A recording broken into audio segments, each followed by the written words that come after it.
This is the new roller coaster Voltron Nevera at Europa-Park.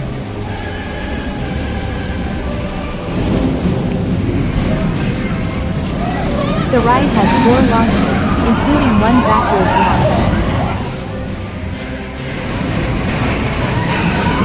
Voltron has 7 inversions.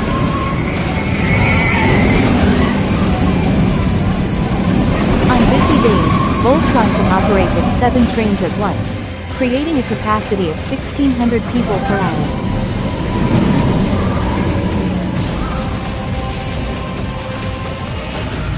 The ride starts with a special element which lifts the train up and down, followed by the steepest launch in the world at an angle of 105 degrees.